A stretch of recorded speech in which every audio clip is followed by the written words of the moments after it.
Gibson of the International Secret Police. Ceiling zero, ceiling zero, ceiling zero, ceiling zero, ceiling zero.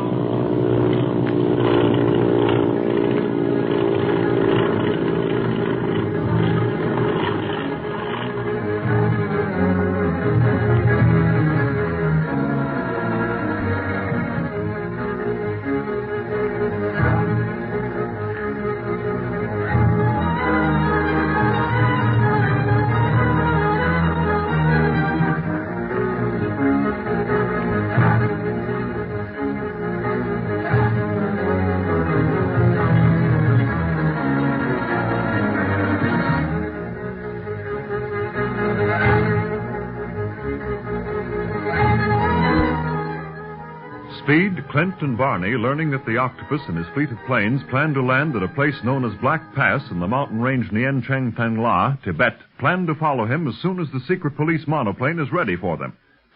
The Octopus gangster Chang gave them their information, and when they returned to the room where he was imprisoned to take him back to the city, they find he has disappeared. Clint, knowing that Chang will communicate with the Octopus as soon as he can get to a shortwave radio set, hastens back to Hong Kong with the others. We find them at Dr. Kingsley's, temporary headquarters of the secret police. And so, Dr. Kingsley, you can readily see that there's no other course left for us than to fly into Tibet after the Octopus. We're going to make the flight in a 6-passenger monoplane, a secret police ship, modern in every detail, equipped with a telegraph key, and also a radio shortwave sending and receiving set. Yes, Clint? Now, I'm telling you all this so that you'll know what sort of plane we're flying in, should you decide to come with us. Go with you into Tibet? Yeah, Dr. Kingsley. Clint thinks you'll be a lot safer with us than hanging around here in Hong Kong with the Octopus gang determined to get rid of you. Yes, but I thought the Octopus had left Hong Kong, Speed. Yes, but that doesn't mean that all of his gang left with him. He has plenty of spies around town. And the first chance they get to get back at you for helping us, they'll sure do it. Good heavens, then for Jean's sake, I must leave Hong Kong. Can you get a leave of absence from your diplomatic duties, Doc? Oh, yes, Barney. My position was never exactly an official one, anyhow.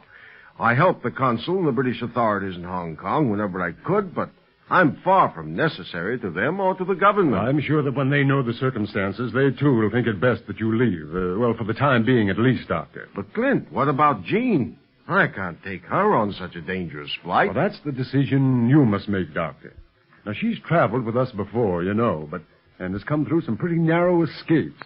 Now, do you think that you would want to travel with her and without the protection of the secret police now? Well, it's a hard decision to make. How soon would you be leaving? As soon as Ying notifies me that the plane is ready for us to board. I've sent Bob Gilmore to the Golden Lotus for our belongings, the few that we'll take along. And if you go, I advise you to pack immediately. You have room for it? Sure, Doc. There'll just be the three of us, Bob, and you two.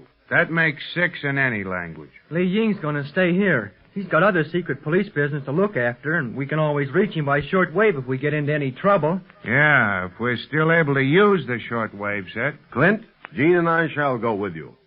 It may seem a mad thing to take a child like Jean into Tibet, but with everything considered, I believe it'll be the safest place for her. And I assure you that I'll do everything in my power to help you in your search for the Octopus. I know you will, Doctor. Judging from what's happened in the past, you'll come in mighty handy for patching us up, especially Bob. I think it's going to be a great trip.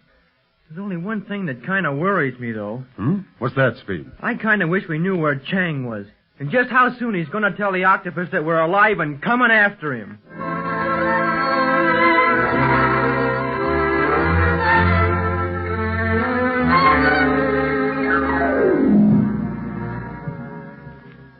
OC9 calling OC1.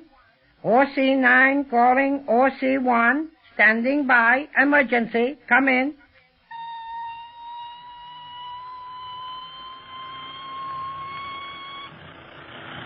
OC1 replying to OC9. Who is speaking? It is Chang, Master.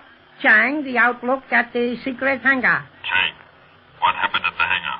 I tried to talk to them some time ago and no one was by the set. Yes, Octopus. The secret police overcame us. The police? Do you mean Barlow? Yes, also Dunlap and the boy. Speed Gibson. But we left them for dead. How did they live through our machine gun fire? I know not. I saw the whole thing from my post nearby. So soon as your plane were out of sight, they arose and captured the hangar crew. How did you escape? I did not escape, master. What? When they were all in the hangar arresting our men, I saw the boy had been left with the wounded. You have always said that to harm Clint Barlow, harm Speed Gibson. And you succeeded? No, master. Just as I was upon him, Barlow and Dunlap saw me and opened fire. I am wounded in my right arm. I have no interest in your wounds. What happened then? I was arrested. They questioned me. They say they will beat me with fists if I do not tell them truly where you go. Did you tell them?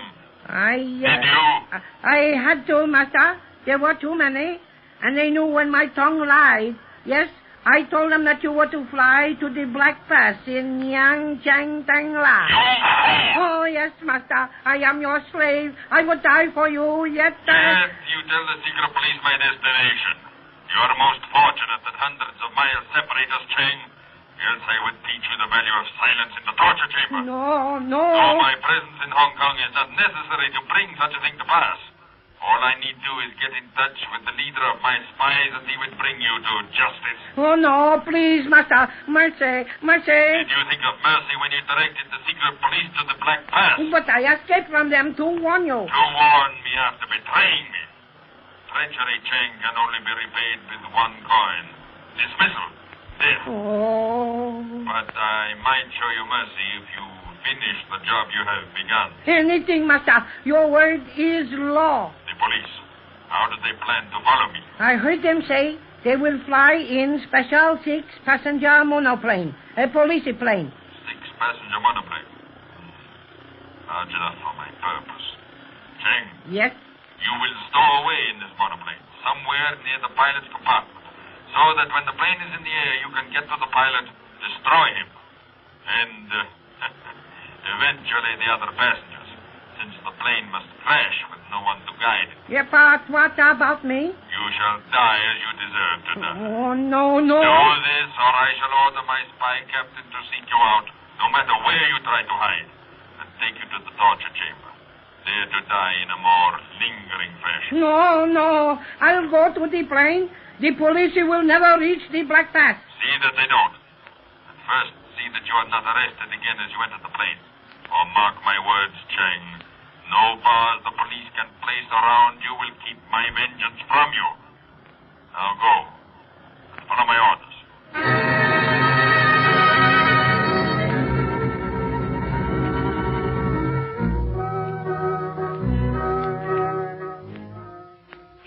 Here's the latitude and longitude of the Black Pass on this here paper, Doc. And reading from this map, it ought to be along about here. But that's Jing now. Oh, yes, I'd better answer that. Hello. Oh, yes, Ying, this is Clint. The plane's all ready, huh? Oh, fine, we'll be right down. I'm expecting Bob with our things any minute now. What's that, Ying? Oh, yes, the doctor and Jean are going with us. I'll give you final directions when I see you. Yes, you be at the plane. We'll be there within the hour. All right, goodbye. Well, that's that. You still going with us, Doctor? Yes, Clint. The servants have packed what few things we're taking, and I've given them orders to close the house during my absence. Might as well. With the Octopus gang using it for a target lately, it needs plenty of work on it to make it fit to live in again. Well, I'll never live here again, Barney. Too much of this terrible has happened in this house. But I'll leave all our personal belongings here under the care of a watchman until we return. I see Bob coming in at the gate with our things. Oh, good. Might as well meet him then. Save time if you're ready to go, Doctor. Yes, I'll call Jean. She's saying goodbye to the servants. Then we can leave immediately. Oh, boy. I can hardly wait to get down to our plane and start for the Black Pass. This is going to be a great flight. And I can hardly wait until we fly back out of Tibet. But you're young yet, kid. You'll learn.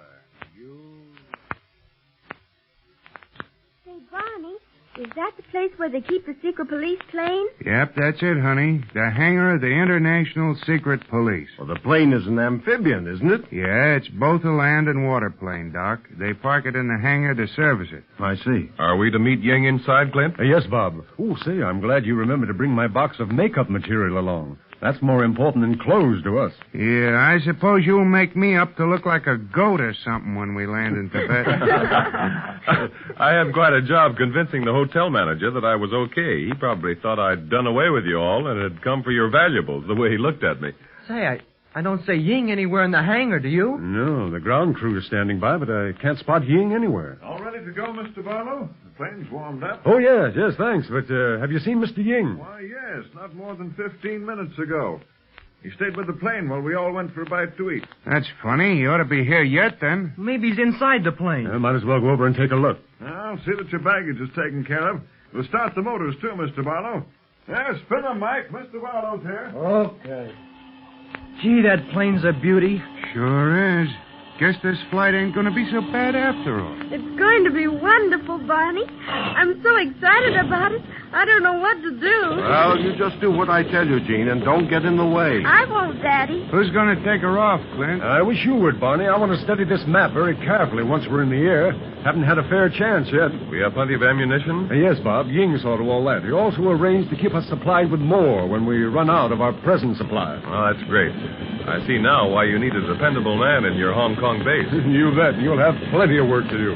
I want you to work on this map with me. Clint, What's Speed? who's that lying just inside the plane? See, in the doorway? Surfer and Wang Doodles. Would that be Ying? Quick, come on, step on it. No wonder we couldn't find him. I hope he's all right. Don't look all right to me. Oh, dear. Now, you stay back, honey, while I take a look at Ying. I'll get him out of the plane. Here, I'll give you a hand. Yeah, Come on. all right. Easy now, boys. Yeah, there we are. Okay, do your stuff, Doc. Let's see now. What happened, Doctor? Well, he's been hit hard. Possible fracture. He must be taken to a hospital immediately. And any delay might ruin our chances of surprising the Octopus. We can't wait. Who could have done this, and why? The ground crew can take care of Ying, Clint. We got to take off. Yeah, with Chang loose, anything can happen. It already has happened, kid. Our best man laid out cold just before we start the flight to Tibet. A fine beginning. But let's go. It's too late to stop or turn back now.